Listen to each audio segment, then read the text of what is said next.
si vous voulez connaître qui est qui, je ne sais pas moi si c'est important ou non. Commençons par Justin qui est à gauche, à ma gauche. Alors, vite une petite présentation comme ça. Oui, merci. Je réponds au nom de Justin Bengi. Je suis l'un des membres de la commission, donc je suis chargé de mission de la commission d'implantation de nouvelles langues au niveau de la région. Bonjour, je m'appelle Edwin Nazibo.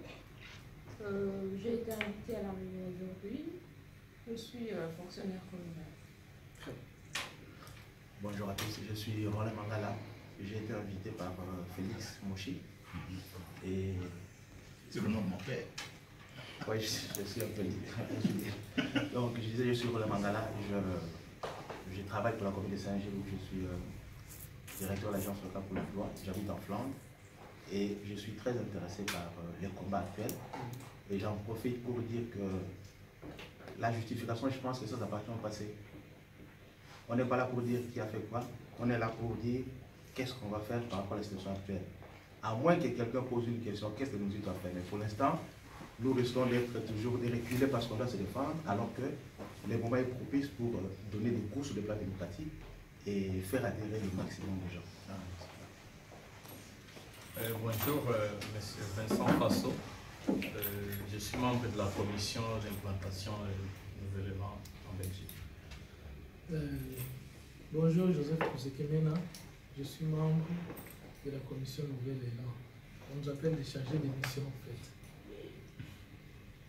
Bonjour, monsieur Isaac, membre de Nouvelle. Bonjour, je m'appelle Angèle Noir. Je suis membre de Nouvelle Élan. Bonjour, c'est Manu Ndiakoumou, je suis membre. Bonjour, c'est M. Massaki. Je suis là. C'est une invitation de M. Alain qui s'est là. Merci. Bonjour, Maggie Kates. Tu es qui? Je suis ancien. Bonjour,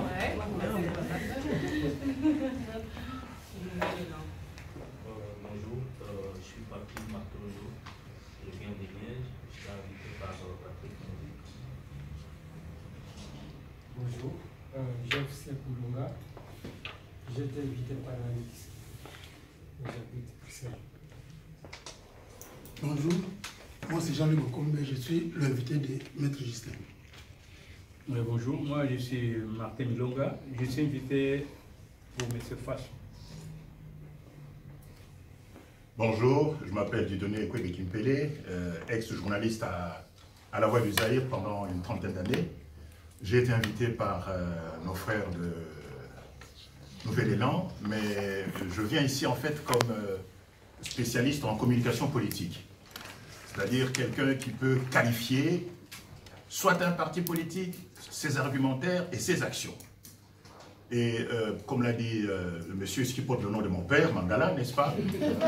Curieusement, je ne pense pas que quelqu'un soit qualifié pour faire un procès d'intention contre Adolphe Muzito. Les personnes qui instruisent un procès contre Adolphe Muzito doivent être pris pour des ennemis. Parce que si quelqu'un commet une faute et qu'il reconnaît ses fautes, que devez-vous demander de plus? Si quelqu'un a commis des fautes, il dit oui, j'ai commis une faute, eh bien, je corrige la faute en créant un instrument qui va me permettre de faire mieux. Vous dites, ah non, mais vous avez commis la faute. Non, il dit qu'il a commis une faute et qu'il a créé une nouvelle élan justement pour faire mieux. Alors, il est totalement dédouané et exonéré de toutes les fautes éventuelles qu'il aurait commises. Donc, j'aimerais quand même que cette question de Salakini soit évacuée, que cette question soit définitivement évacuée et qu'on n'en parle plus, en tout cas pour aujourd'hui. Merci beaucoup. Bien, moi c'est Kikuta Massiko Kaber. Je suis professeur ici en Belgique, ça fait 37 ans. Théologien. Théologien. Et alors, je suis invité comme tous les autres. Bonjour, moi c'est Patrick Mouzit, membre de Nouvel Élan et chargé de mission. Des petits frères.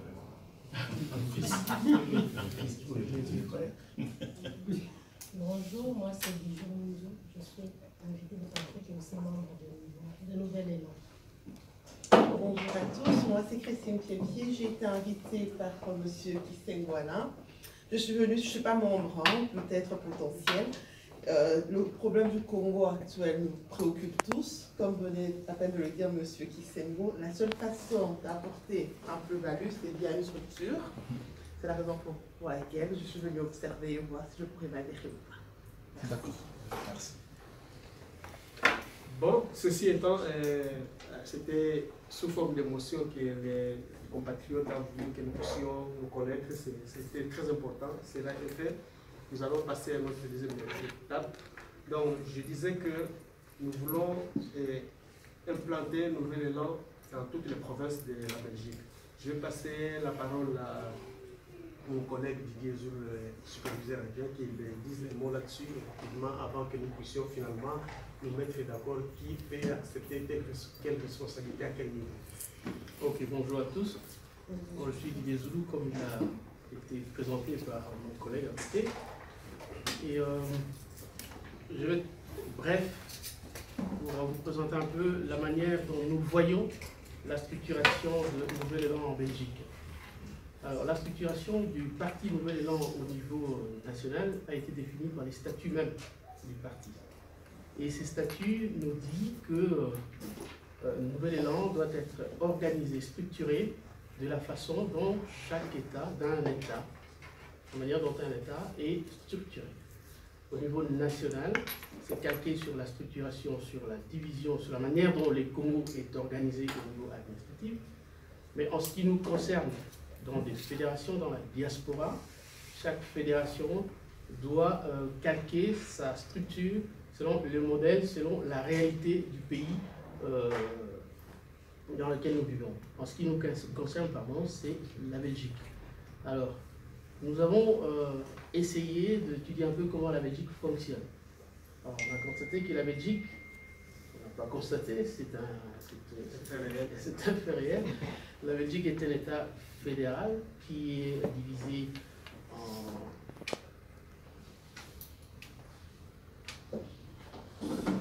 en 3 régions. Vous pouvez voir ici. Nous avons la région wallonne, la région flamande et la région de Bruxelles-Capitale. Alors là, le statut de Nouvel Élan dit aussi, définit aussi au niveau de chaque fédération, au niveau national d'abord, mais aussi au niveau de chaque fédération, les sous-structures qui doivent exister. Et chaque fédération doit respecter. Nous nous retrouvons avec un conseil politique, un conseil exécutif et un conseil de discipline. L'exemple que je vous montre ici, pour les cas de la Belgique, qui est composé de 10 provinces, donc on devrait avoir en réalité 10 conseils politiques provinciaux, 10 conseils exécutifs et 10 conseils de discipline. Les provinces sont subdivisées en arrondissements.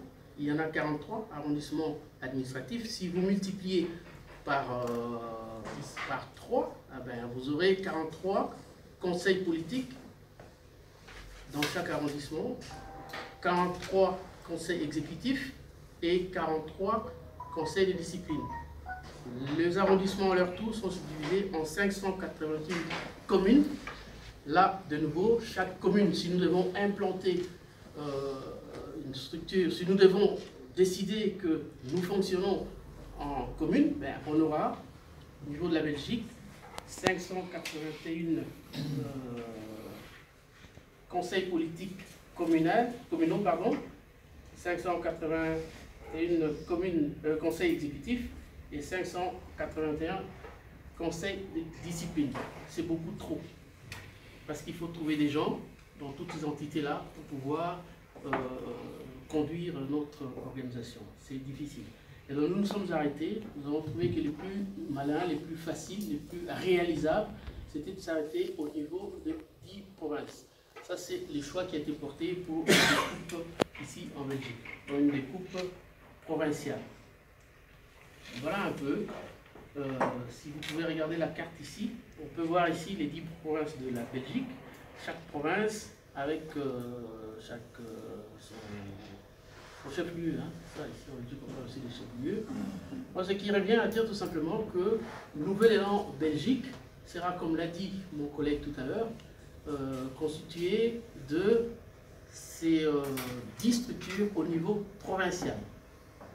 Il nous faut donc trouver des personnes qui soient capables de mettre ces structures en place et de pouvoir faire vivre les activités de notre organisation. Voilà en gros au niveau de la découpe ce que nous avons décidé.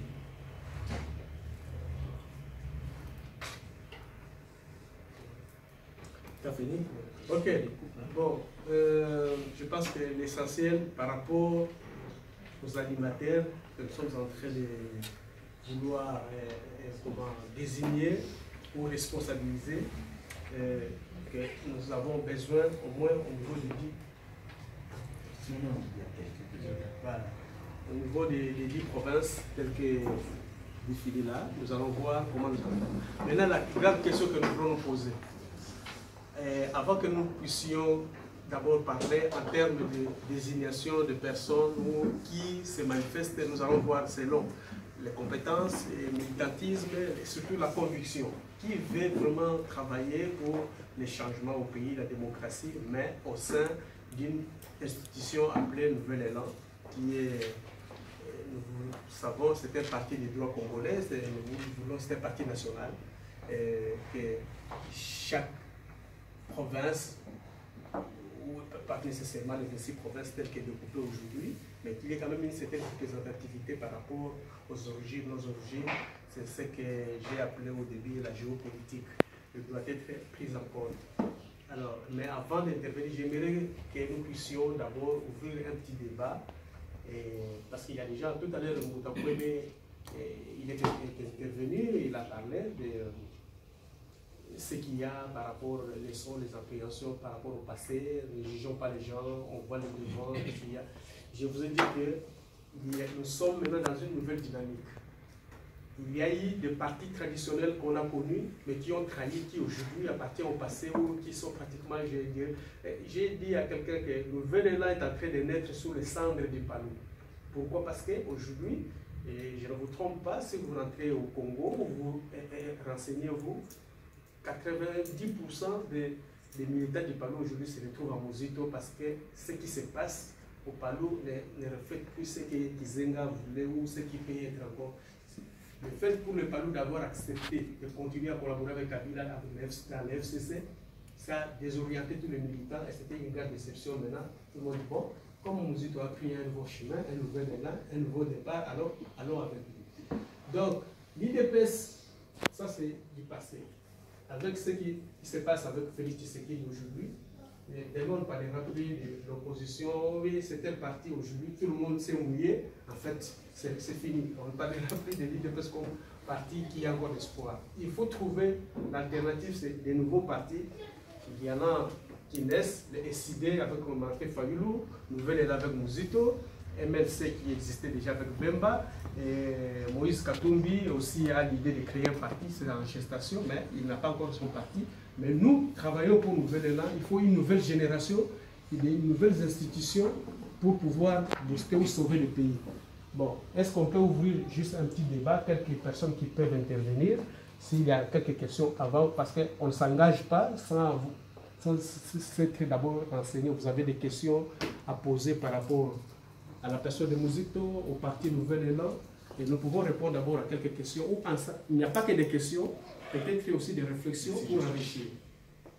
Bon, je préfère que nous puissions ouvrir le débat. Je ne veux pas que celui qui est venu avec une question, il est venu avec une suggestion à faire, une réflexion à mener, constructive, qu'il rentre avec ça parce qu'on n'a pas ouvert le débat. Donc, rien n'est fermé. Est-ce qu'on peut échanger pendant 10 minutes avant que nous puissions revenir sur la question de la mise en place selon les gens qui vont se manifester? Le débat est ouvert s'il y a des préoccupations, des réflexions, des suggestions à faire. Qui veut intervenir? Comme ça, on avance. Oui, merci beaucoup, monsieur le modérateur. Je m'appelle Alain. Alain, oui, merci beaucoup, Alain. L'une des raisons qui m'a poussé à venir ici remonte au jour où le Premier ministre est allé à Londres. je suis parti, non pas pour lui, en fait, c'est pour Martin Fayulu, avec le professeur Kekota. Nous avons passé 4 jours à Londres. Je ne connais pas le professeur, je ne connais pas Mosito. Il est venu après moi, j'ai quitté le coma en 88. Et je ne l'ai jamais entendu prononcer un discours. Je sais qu'il a été Premier ministre. Pour la première fois, j'ai entendu le Premier ministre Mosito parler, c'était à Tottenham, à Londres. Il n'a pas parlé pendant longtemps, mais le peu de paroles qu'il a prononcées m'ont marqué jusqu'au moment où je vous parle. Jamais. J'ai aujourd'hui 71 ans. J'ai 71 ans et je connais un petit peu quand même la politique du Congo.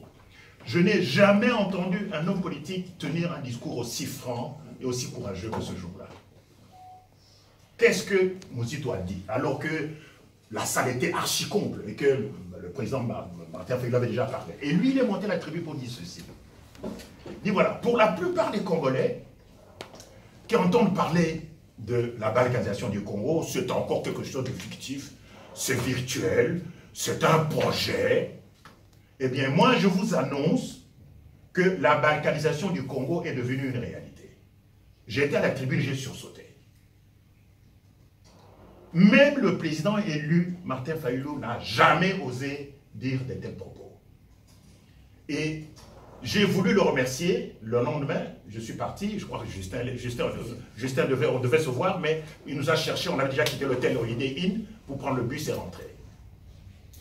Je voulais lui parler, d'abord le féliciter pour son courage extraordinaire. Parce qu'évidemment, ce n'est pas sans danger que de tenir ce genre de propos. Non seulement sur le plan intérieur, mais aussi sur le plan extérieur. Et voilà qu'un homme politique, et pas n'importe lequel, ancien Premier ministre, tient ce discours d'un courage politique extraordinaire. Moi, j'aurais souhaité que ce propos figure dans un document officiel de Nouvelle-Élan. Je vais de lire le document et je ne vois nulle part cette préoccupation essentielle, c'est-à-dire ce n'est plus une menace, c'est la réalité de la balkanisation du Congo qui est en cours. Parce que si telle est l'orientation que le Premier ministre le Premier ministre Mosito veut donner au Nouvel-Élan, il est évident que ce parti va écraser tout le reste. Parce que, de façon subliminale, les Congolais savent que ce pays est en train de leur échapper, qu'ils ne tiennent plus les commandes, que l'UDPS a trahi. Or, quand vous entendez les discours de tous les autres partis politiques, il n'en reste plus beaucoup d'ailleurs aujourd'hui, ils sont devenus brusquement affolés, ils ne parlent plus beaucoup. Quand vous entendez les discours des hommes politiques, jamais quelqu'un n'a dénoncé la balkanisation. J'ai suivi les discours d'Antipas. Antipas est rentré chez lui au Kivu, semble-t-il, pour combattre l'Ebola. J'ai suivi le discours de Moïse Katumbi. Lui parle de l'opposition démocratique. J'ai suivi le silence de Jean-Pierre Bemba, qui ne parle plus beaucoup. On le comprend, après ce qui lui est arrivé. Bref, la seule personne qui est montée au créneau et qui a tenu ce discours extraordinaire, qui met le couteau sur la plaie, c'est le Premier ministre Adolphe Mosito. Et moi, je pense que tous, la vingtaine de personnes qui se trouvent ici, doivent connaître, parce qu'il avait dit, je ne sais pas si au niveau des vidéos qui ont été tournées, ils ont diffusé cette phrase. Je ne crois pas. Je ne sais pas si c'est lui qui a demandé qu'on la censure. Mais il l'a dit devant une salle comble. La salle était tellement pleine que la foule débordait dans la rue. Et c'est ce discours, ces quelques mots prononcés par le Premier ministre Adolphe Mosito qui m'ont fait dire le Congo n'est pas encore entièrement perdu. Parce que c'est le seul, depuis que Mobutu est tombé, depuis 1997, qui ose prononcer, à l'intérieur, hein, parce qu'il est de l'intérieur. Ici à l'extérieur, le Koulout Honoré Rwanda peut parler, mais à l'intérieur du Congo, c'est le seul homme politique, et pas un politicien, je ne dis pas qu'il est un politique, c'est un homme politique, c'est-à-dire qu'il a assumé des hautes fonctions politiques, par n'importe lesquelles, puisqu'il a été Premier ministre. Pendant 5 ans. Ok, pendant 5 ans. 3 ans. Donc, à ce titre-là, ces propos prennent un poids, une valeur unique, parce que les autres sont soit des politiciens, ou soit des gens qui n'ont pas assumé de hautes responsabilités. Mais lui, en tant qu'homme politique, ancien Premier ministre, tient ce discours. Il faut donc prendre ces propos extrêmement au sérieux. Et d'où ma question, Est-ce que vous qui êtes le membre du comité du suivi, est-ce que vous êtes au courant vous parlez avec lui? Nous avons ici son petit frère. Est-ce que vous avez le temps de parler avec lui, d'échanger sur ça? Moi, j'ai essayé de parler avec lui, mais je lui ai téléphoné dernièrement. Il était en Afrique du Sud, hein, à 2 reprises, n'est-ce pas? Bon, j'ai même voulu qu'on me mette en contact avec le quai du fleuve, où il était descendu. Ce n'était pas possible. Mais il est évident que, jusqu'à preuve du contraire, la personne qui a le mieux analysé, compris et cerné la tragédie congolaise, c'est le Premier ministre Adolphe Muzito. En dehors de lui, je n'entends rien, je ne vois rien. Merci. Merci.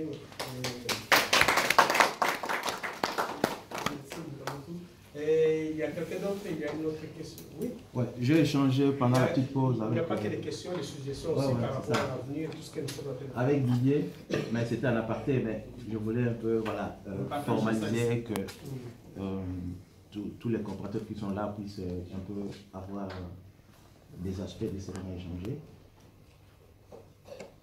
Moi, je ne suis pas venu pour Muzito. Je suis venu pour son combat. Et je pense qu'on est très nombreux ici en Europe à soutenir le combat actuel. Donc, si on voit la Mouka, à part Fayou, le président élu, il n'y a que Muzito qui l'accompagne dans ce combat-là. Les autres, ils sont tièdes, ils sont timides, ils n'en veulent pas. Mais ce que le peuple voit, c'est que Muzito a pris le risque d'accompagner Fayou dans ce combat-là. Et il faut que nous associer à ce combat-là, qui se sentent vraiment motivés pour aller de l'avant. Sinon, ils pourront aussi baisser les bras comme tous les autres. Et la victoire du peuple qu'on a confisquée, ça risque de devenir un combat éternel. Donc moi, je pense que ma présence personnellement ici, c'est pour encourager M. Muzito à continuer dans ce combat à côté de M. Fayou. Et on est nombreux ici. Donc, pour votre information, un transfuge de l'UNC, j'ai quitté il y a 7 ans. Je suis parmi l'équipe qui a mis en place la fédération de la Belgique de l'UNC. Mais il y a eu des problèmes, voilà, d'incompréhension en interne. Nous, on est venus d'où, voilà, donc j'ai quitté à 7 ans. Mais au niveau de structure, au niveau de... Allez, on ne va pas inventer la roue. Je pourrais à la prochaine réunion peut-être venir avec une proposition, parce que j'ai participé à l'élaboration de beaucoup de documents écrits, venir avec, au niveau de l'architecture, comment nous, on avait pensé faire les choses. On n'est pas au Congo ici, on n'est qu'une représentation. Donc, on ne peut pas être... La structure à l'extérieur ne peut pas être calquée sur le modèle au Congo. Nous ne sommes pas électeurs. Ici, c'est une représentation pour vivifier le parti. Et même si on est 50, c'est beaucoup. Alors qu'au Congo, si vous n'avez que 50 membres, c'est rien du tout. Donc, je propose qu'on ait des représentations au niveau des 3 régions, pas au niveau des provinces. On risque de ne pas avoir quelqu'un à Gand. Alors que moi, j'habite en Flandre orientale. Gand, c'est la capitale, mais je n'habite pas à Gand. Donc, si c'est Gand, je ne pourrais pas faire partie du comité des Gand. Mais à côté des Gand, il y a la petite commune où j'habite, où je suis actif, je pourrais faire la chose au nom de la province de la Flandre orientale. Donc, si on peut calquer ça au niveau des régions, la Flandre, Bruxelles capitale et la Wallonie. Et au niveau de chaque région, les gens vont s'organiser pour tenir des réunions comme ils le souhaitent, mais il y aura aussi une fédération avec une structure au niveau fédéral. Donc ça c'est pour éviter de créer des soucis de mobilité, de déplacement aux gens. On aura une structure dans chaque région, quitte à ce que les représentants de la région puissent s'arranger avec les autres, ou ils vont tenir des réunions, ou comment ils vont s'entendre. Donc le moment est venu pour que nous puissions donner des coups à l'opposition qui a fait 37 ans. Par rapport aux bêtises qui sont en train de commettre, je pense que M. Muzito, en tant qu'économiste, j'ai suivi dernièrement, il a vraiment décortiqué la situation, l'évolution de l'économie congolaise depuis un certain temps, pour montrer qu'il y a des choses qu'on vient nous proposer aujourd'hui qui ne marchent pas. Et c'est pas terminé. La gratuité dans l'enseignement, 2,6 milliards, ça n'a jamais été budgétisé. On nous dit que ça va être effectif depuis septembre, mais il est en train justement d'aller vers le mur. Et il faut que ces genres de débats, que ça puisse être mis à la place publique. Nous avons besoin de ça. Parce que si on dit non, on a triché, on n'a pas triché, montrer les preuves. là, c'est comme voilà, c'est un débat stérile. Nous, on veut vraiment que ce soit des débats chiffrés, que vous avez promis ça, voici ce que vous avez fait, donc vous n'êtes pas comme nous, donc vous êtes comme les autres, comme les gens que vous avez combattus hier. Et ça va faire en sorte que la crédibilité de nouveaux partenaires va s'effriter au profit du format pour la réalité des urnes. Il faut donner du coup quand c'est possible, c'est vrai, pas en dessous de la ceinture, mais avec les faits qui sont en jeu. Ok, une autre réflexion ou question? La salle, quelqu'un a quelque chose? Oui, maman. Je voulais un peu renchérir ce que notre compatriote vient de dire là-bas. Je crois qu'il a raison à mon sens parce qu'en Belgique, ici, on ne vote pas. Et c'est le même. À l'étranger, les gens ne votent pas. Le vote s'effectue au commun. Il faut beaucoup plus, je pense qu'il faut beaucoup plus réfléchir ici et exécuter ce qu'on pense ici au pays. Donc, on doit vraiment renforcer les réflexions. Qu'on soit 50, 60, 70, 80, mais l'essentiel doit être fait au Congo. Parce que beaucoup de Congolais, ceux qui votent, n'ont pas étudié. Ils ne comprennent pas les enjeux, ils ne comprennent rien. Il suffit de leur remettre quelque chose et les gens votent comme ça bêtement. Mais il faut qu'il y ait des gens ici qui réfléchissent et qui transmettent les réflexions aux gens qui seront en contact de l'électeur pour que les électeurs puissent voter en connaissance de cause. Moi, j'ai été au Congo, je suis arrivée en Belgique il n'y a pas très longtemps, disons en 2011. J'ai travaillé au Parlement, je sais de quoi je parle. Donc, il faut vraiment faire un grand travail sur le terrain. C'est vraiment ce que je pense. Parce que c'est là qu'il y a l'électeur. Et l'électeur, en grande partie, n'a pas étudié. Il ne comprend même pas. On a fait un référendum sur la Constitution. Les gens ne comprenaient même pas c'était quoi. Référendum, c'était comme un mouvement scoutisme. Oui ou non. Mais oui, c'était comme ça. On vous dit, les gens, il y a quelqu'un qui se pointe au marché, il parle aux gens, allez, dites oui. Les gens vont là-bas dire oui. Et ils ne savent pas pourquoi ils ont dit oui. Ils ne comprennent même pas c'est quoi. Donc, moi, je pense qu'il faut vraiment travailler ici, mais en tenant compte de ce qui va se passer au pays. Parce que c'est de là que le changement va sortir. C'est là qu'on vote. Donc, c'est ce que j'allais un peu dire. Oui, merci camarade superviseur principal pour la parole. Oui. Je voulais faire une petite observation par rapport aux deux observations que nos très chers camarades ont fait. Si Nouvel Élan a proposé qu'au niveau de la Belgique, nous puissions calquer la représentation telle que la commission d'implantation a proposé, vous allez remarquer que dans la plupart des partis politiques, ils n'ont pas de cadres. Quand vous jetez un coup d'œil par rapport à ceux qui sont au pouvoir actuellement, l'UDPS par exemple, par rapport à l'UNC a plus de cadres que l'UDPS. Ce qui fait que même dans le partage du gâteau, Félix se retrouve maintenant à chercher ses amis qui faisaient les chocolats ici. Ça, c'est d'une part. Maintenant, nous, ce qu'on veut, c'est quoi? C'est que nous voulons que Nouvel Élan, nous puissions former des cadres. Le cadre, lorsqu'on parle de la Belgique, qu'on ait quelqu'un qui a la cartographie de la Belgique, qui a la situation économique de la Belgique, qui sait que le PIB de la Belgique, c'est comme ça. C'est la raison pour laquelle, je sais que le camarade principal va me compléter, c'est la raison pour laquelle on voulait qu'au niveau de la Belgique, qu'on ait des représentations au niveau des provinces. Mais l'idée que vous posez, on avait discuté ça aussi. Elle n'est pas si mauvaise. On peut aussi en discuter parce que l'objectif de la réunion, c'est de voir par rapport à ce que l'équipe a fait, on vous les présente. Est-ce que vous êtes d'accord ou pas? Vous pensez qu'on peut amender? Les idées sont toujours les bienvenues. Mais la plus grande importance, c'est que nous, au niveau des Nouvel Élan, parce que lorsque on cherche à avoir le pouvoir, c'est pour l'exercer demain, que nous ayons de la matière. Si nous allons à l'Imperium demain, c'est pour que madame qui est en face de moi, ou notre très cher ami, dise, voilà, nous par exemple en Belgique, voilà la situation de la Belgique. Économiquement parlant, le PIB est de ceci, au niveau de la province de Namur, au niveau de la province de Luxembourg. Donc il vous donne la cartographie de la Belgique sans qu'on ait recours dans des documents. Pourquoi? Parce qu'il a été formé par rapport à ça. L'armée de la France va faire la même chose. Et demain, si on te nomme pour le compte de Nouvel Élan ambassadeur, tu as la géographie.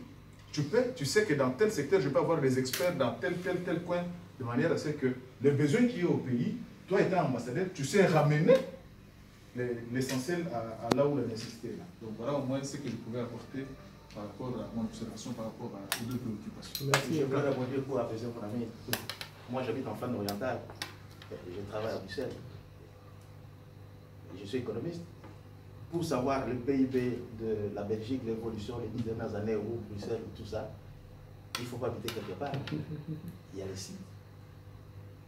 Donc l'argument du lieu d'habitation par rapport aux compétences en ceci, en cela, personnellement, je ne partage pas. Donc on peut habiter à Bruxelles, mais on a la situation de toute la Belgique. Et aussi, Bruxelles, par exemple, c'est une région, mais Bruxelles, c'est moins peuplé que Kikwit. Bruxelles a 1 million d'habitants. Kikwit, les chiffres officieux, hein, c'est au-delà d'1 million. Mais Kikwit, ce n'est pas une région. Kikwit, c'est une ville, c'est dans la province du Kwilu.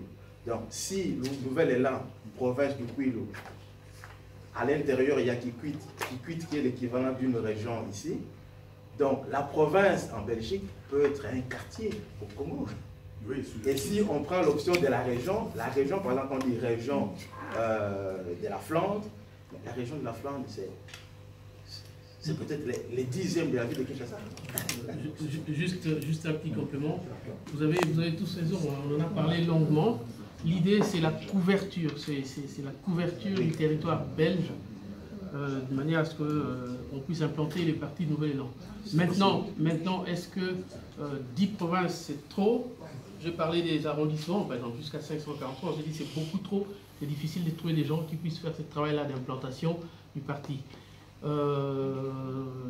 10 c'est beaucoup trop, 3 c'est suffisant, on peut toujours discuter, hein, la porte est grandement ouverte, il n'y a pas de problème. Et toutes ces questions, c'est vrai, ont été posées, vous avez raison. Nous ne sommes pas électeurs, c'est vrai. L'idée, c'est qu'on puisse préparer des gens qui soient prêts à, les jours où nous arrivons au pouvoir, à exercer, mais que ce soit même à postuler, mais que ce soit des personnes de qualité. Et que pendant que nous sommes à l'étranger maintenant, nous sommes une représentation, on ne peut pas, c'est vrai, calquer notre façon de travailler au modèle congolais. Nous, ici, notre rôle, ce serait de se préparer. D'abord, on représente un parti, bien sûr, à parler de ce parti-là, mais à nous préparer, chacun dans sa matière de prédilection, de manière à être prêt les jours J. Maintenant, la question de la couverture, ça peut encore se discuter pour savoir comment est-ce que nous couvrons ce territoire belge pour avoir des gens un peu partout. Ça peut se limiter à 3 régions, ça peut aller jusqu'à 10, mais là, c'est à nous de voir, tous ensemble, au cours des ateliers, discuter quelle est la formule la plus adéquate qu'on pourra adopter. Ok, c'est une question mineure, un peu technique, de voir qui est responsabilisé, on va y revenir. Mais je reviens à la question essentielle. Qui a encore une réflexion, une suggestion par rapport... Oui, j'ai une réflexion. Nous, avec mon vieux ici, on a fait pas mal de recherches. On a un peu scruté le Congo. D'ailleurs, c'est la preuve de toutes ces réunions. On voit que ce que dit Justin est à juste titre. Il faudra aller chercher des gens